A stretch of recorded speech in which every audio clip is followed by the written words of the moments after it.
In IBM RPGLE programming, managing exception records efficiently is crucial for generating detailed reports and updating files.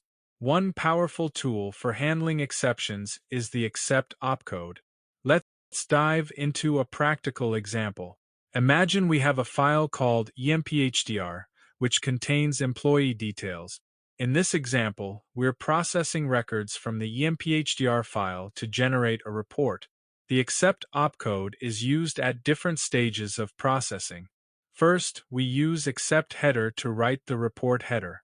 Then, we perform a loop through the file record. For each record, we use accept detail to write the details to the report. Finally, after processing all records, we use accept footer to write the report footer.